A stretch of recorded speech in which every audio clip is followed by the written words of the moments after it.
जी सत श्री अकाल students, welcome on our channel. Start करते हैं आप एप्लीकेशन ऑफ डेरीवेटिव्स।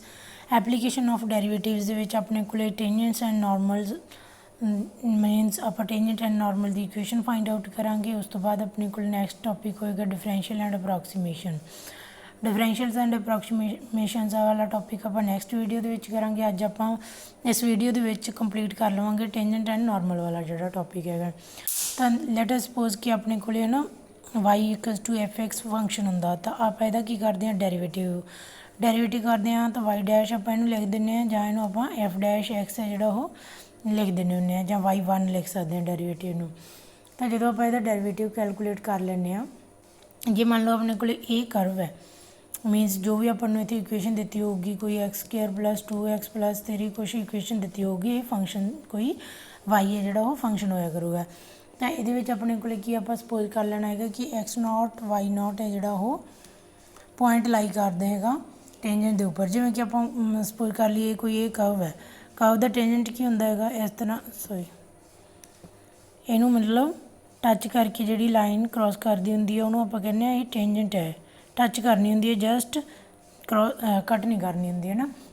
ਅਤੇ ਇਹ ਆਪਣੇ ਕੋਲ ਕੀ ਹੁੰਦਾ, ਟੈਂਜੈਂਟ ਹੁੰਦਾ।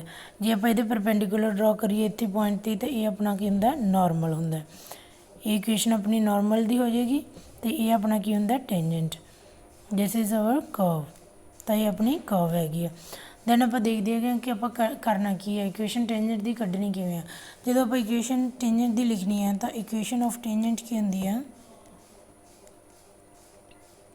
ਕੀ ਕਰਨਾ ਆਪਾਂ y ਮਾਈਨਸ y0 ਜੋ ਵੀ ਇਹ ਪੁਆਇੰਟ ਹੈ ਜਿਹਦੇ ਥਰੂ ਇਹ ਪਾਸ ਕਰ ਰਹੀ ਹੈ ਟੈਂਜੈਂਟ, ਤਾਂ y minus y0 x to ਇੱਥੇ ਆਪਣਾ ਆ ਜਾਂਦਾ ਸਲੋਪ ਨੂੰ ਆਪਾਂ ਐਫ ਡੈਸ਼ ਦੇ ਨਾਲ ਰਿਪਰਜੈਂਟ ਕਰਦੇ ਹਾਂ ਐਟ ਪੁਆਇੰਟ x0। ਉਹਦੇ ਵਿੱਚ ਆਪਾਂ ਪੁਆਇੰਟ ਪੁੱਟ ਕਰ ਦੇਣਾ x0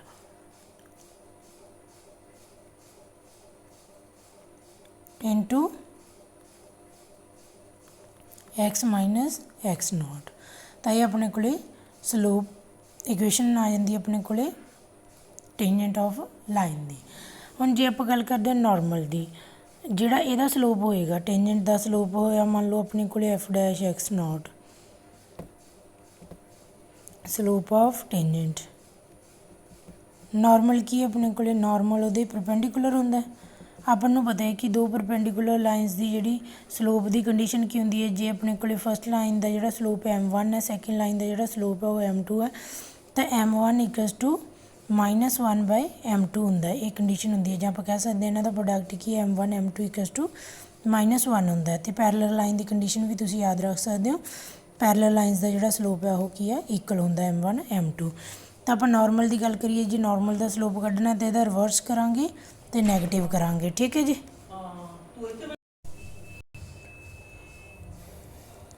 ਤਾਂ -1/f ਡੈਸ਼ x0 ਆਪਣੇ ਨੋਰਮਲ ਦਾ ਸਲੋਪ ਆ ਜਾਏਗਾ। ਤਾਂ ਹੁਣ ਬਸ ਆਪਣੀ ਨੋਰਮਲ ਦੀ ਇਕੁਏਸ਼ਨ ਕੀ ਹੋਊਗੀ, ਸੇਮ ਹੀ, ਬਟ ਸਲੋਪ ਹੈ ਜਿਹੜਾ ਉਹ ਇੱਥੇ ਚੇਂਜ ਹੋ ਜਾਏਗਾ। Equation of normal is equals to y minus y0 equals to -1 over f dash x0 x minus x0। yes,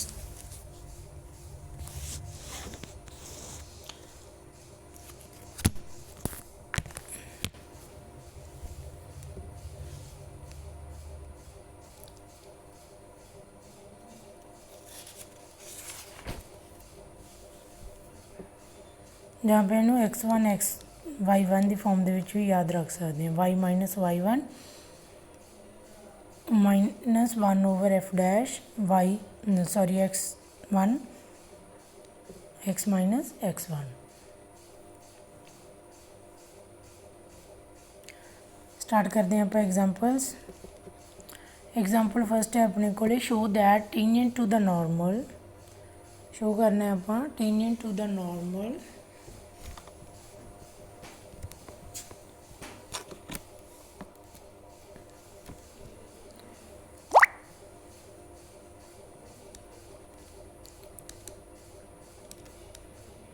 show that tangent to the curve y is equal to 7x cube plus 11 at points where x equals to 2 and x equals to minus 2 are parallel मीनस ਆਪਾਂ ਕੀ ਕਰਾਂਗੇ x equals to 2 ਤੇ slope calculate ਕਰਾਂਗੇ x equals to -2 ਤੇ calculate ਕਰਾਂਗੇ ਤਾਂ ਦੇਖਾਂਗੇ ਕਿ ਉਹਨਾਂ ਦੀ ਜਿਹੜੀ ਕੰਡੀਸ਼ਨ ਉਹ ਕਿਵੇਂ ਬਣਦੀ ਹੈ। ਤਾਂ y ਡੈਸ਼ ਜਾਂ f ਡੈਸ਼ x ਇਹਦਾ ਕੀ ਆ ਜਾਏਗਾ ਜਾਂ dy ਬਾय dx ਡੈਰੀਵੇਟਿਵ ਹੁੰਦਾ ਜਿਹੜਾ ਉਹ ਆਪਣੇ ਕੋਲ ਕੀ ਹੁੰਦਾ ਸਲੋਪ ਹੁੰਦਾ 21x² ਆ ਜਾਏਗਾ ਐਟ x ਇਕੁਅਲਸ ਟੂ 2 ਤੇ ਕੈਲਕੂਲੇਟ ਕਰੀਏ ਤਾਂ ਆਪਣੇ ਕੋਲ dy ਬਾय dx ਕੀ ਆ ਜਾਂਦਾ 21 into 4 84 x equals to -2 ਤੇ ਪੁੱਟ ਕਰੀਏ ਤਾਂ dy by dx x equals to -2 ਪੁੱਟ ਕੀਤਾ ਤਾਂ ਵੀ ਆਪਣੇ ਕੋਲੇ ਸੇਮ ਹੀ ਆ ਜਾਏਗਾ ਤਾਂ 84 ਹੁਣ m1 m2 this is m1 this is our m2 m1 equals to m2 ਆ ਗਿਆ this means ਦੋਨੋਂ ਪੁਆਇੰਟਸ ਤੇ ਜਿਹੜਾ ਆਪਣੇ ਕੋਲੇ ਕਰਵ ਹੈਗੀ ਉਹ ਕੀ ਹੋਊਗੀ ਪੈਰਲਲ ਹੋਣਗੀਆਂ ਜਿਹੜੀਆਂ ਆਪਣੇ ਸਲੋਪ ਹੈਗੇ ਟੈਂਜੈਂਟਸ ਹੈ ਉਹ ਆਪਣੇ ਕੀ ਹੈ ਨਾਰਮਲ ਸਲੋਪਸ ਉਹਨਾਂ ਦੇ ਇਕੁਅਲ ਹੋ ਗਏ ਤਾਂ ਜਿਹੜੀਆਂ ਕਰਵਸ ਹੈਗੀਆਂ ਉਹ ਪੈਰਲਲ ਹੋਣਗੀਆਂ ਟੈਂਜੈਂਟਸ ਜਿਹੜੇ ਉਹ ਪੈਰਲਲ ਹੋਣਗੇ yes next second example find the points on the curve y is equals to x cube at which the slope of the tangent is equals to y coordinate slope is equals to y coordinate ये condition लगावांगे ਆਪਾਂ yes ਤਾਂ ਪਹਿਲਾਂ ਆਪਾਂ dy by dx calculate ਕਰ ਲੈਂਦੇ ਹਾਂ 3x² ਆ ਜਾਏਗਾ ਤਾਂ ਆਪਾਂ ਨੂੰ ਕੰਡੀਸ਼ਨ ਕੀ ਦਿੱਤੀ ਹੈ ਕਿ ਸਲੋਪ ਹੈ ਜਿਹੜਾ ਉਹ ਮੰਨ ਲਓ ਆਪਾਂ x1 y1 ਪੁਆਇੰਟ ਤੇ ਕੱਢ ਲੈਂਦੇ ਹਾਂ ਤਾਂ dy by dx equals to at x1 is equals to 3x1 ਦਾ ਸਕੁਅਰ ਹੋ ਜਾਏਗਾ ਤਾਂ ਸਲੋਪ ਕਹਿੰਦੇ ਕੀ ਹੋਊਗਾ y ਕੋਆਰਡੀਨੇਟ ਦੇ equal y coordinate means y1 ਤਾਂ ਸਲੋਪ ਹੈ ਜਿਹੜਾ ਉਹ ਹੋ ਜਾਏਗਾ ਇਕੁਅਲ y ਕੋਆਰਡੀਨੇਟ ਦੇ ਤਾਂ ਇਹ ਆਪਣੇ ਕੋਲੇ ਕੰਡੀਸ਼ਨ ਬਣ ਗਈ ਇੱਕ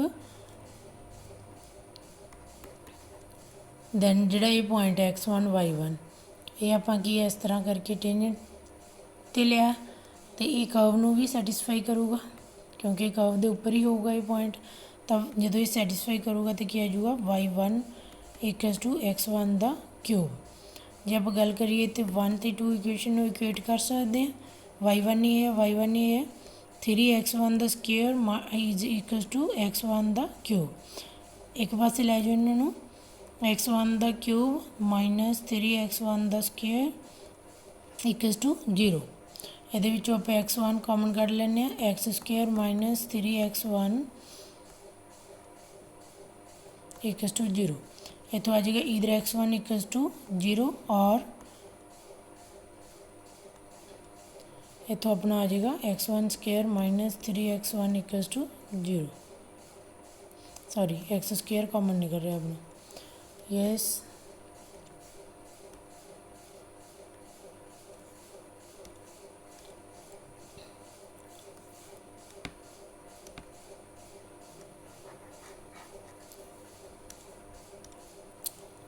x1 minus 3 equals to 0 x1 equals to 3 ਇਹ ਪੁਆਇੰਟ ਆ ਗਏ ਆਪਣੇ ਕੋਲੇ 0 ਤੇ 3 ਹੁਣ ਆਪਾਂ 0 ਲਈ y ਕੋਆਰਡੀਨੇਟ ਕੱਢ ਲਵਾਂਗੇ ਤੇ 3 ਲਈ ਵੀ ਆਪਾਂ y ਹੈ ਜਿਹੜਾ ਉਹ ਕੋਆਰਡੀਨੇਟ ਕੱਢ ਲਵਾਂਗੇ 0 ਆ ਗਿਆ x ਨੂੰ 0 ਪੁੱਟ ਕਰ ਦੋ y ਵੀ ਕਿੰਨਾ ਆ ਜਾਏਗਾ 0 x ਨੂੰ 0 ਪੁੱਟ ਕੀਤਾ y ਵੀ 0 ਆ ਜਾਏਗਾ x ਨੂੰ equation is y equals to x cube ਤਾਂ 3 ਪੁੱਟ ਕੀਤਾ x ਨੂੰ ਤਾਂ y ਆਪਣਾ ਆ ਜਾਏਗਾ 27 ਇਹ ਦੋ ਆਪਣੇ ਪੁਆਇੰਟਸ ਆ ਗਏ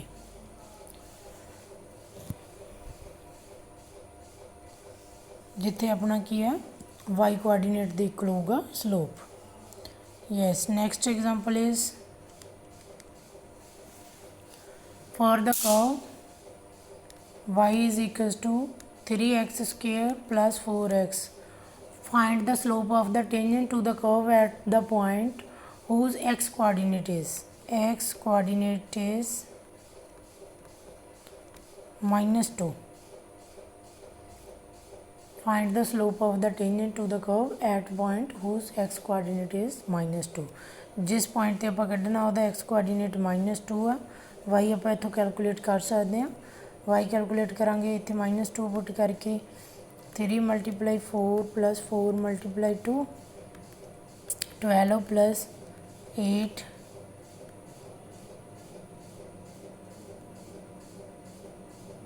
-2 है इत्थे -12 - 8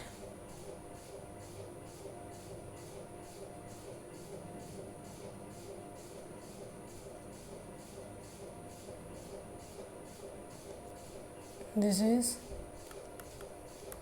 4। चलो वाई पॉइंट की जो जरूरत पेगी तो आप कैलकुलेट कर लिख लवेंगे, नहीं पऊगी तो ठीक है। इक्वेशन ऑफ कर्व अपने को की दी हुई है y = 3x² + 4x। डेरीवेटिव करांगे dy/dx = 6x + 4 एट x = -2 है तो -2 तो आप इनू कैलकुलेट कर लाँगे dy/dx एट x = -2 -2 पुट किया तो -12 + 4 8 आ गया, -8 आ गया अपना आंसर। यदि तो अपन सैकेंड पॉइंट है जो कैलकुलेट करने की लोड़ नहीं सी। नैक्सट अपने को आ गया find the slope of normal to the curve की दी हुई है अपन x = 1 - a sin theta and y = b cos square theta. Equations अलग अलग ने तो आप की है डेरीवेटिव करके अलग अलग इन्हों का इदा विद रिस्पैक्ट टू थीटा हो जाएगा, इदा विद रिस्पैक्ट टू थीटा हो जाएगा, उन्होंने डिवाइड करके dy/dx कढ़ लाँगे। यस dx/d करते हैं आप dx/d की आऊगा अपना -a sin का डेरीवेटिव cos थीटा dy/d किया तो अपने को क्या आ जाएगा b two cos theta into sin theta minus sin theta. dy/dx करना है तो dy/d divided by dx/d minus b two b cos theta sin theta divided by -a cos theta. Minus ना माइनस कैंसिल हो जाएगा, cos ना cos cancel हो जाएगा, b/a sin theta आ जाएगा। तो थीटा की वैल्यू अपन दसी हुई सी π/2 पुट कर देवेंगे तो dy/dx एट थीटा = π/2 की आ जाएगा अपने को 2b/a sin 91 होंगे। यस आप की करनी सी इक्वेशन फाइंड आउट नॉर्मल की, जे तो टेंजेंट की करनी होंगी तो सिंपली आप यही स्लोप यूज़ कर लेंगे, बट हम नॉर्मल की करनी है तो स्लोप ऑफ नॉर्मल की आ जाएगा अपने को, ये अपना स्लोप है टेंजेंट का। नॉर्मल का स्लोप की हो जाएगा इधर रिवर्स एंड नैगेटिव 2b। हम आप इक्वेशन लिख दें स्लोप की, की है इक्वेशन तो पूछी नहीं, स्लोप पूछे सिर्फ, तो स्लोप आप दस देंगे।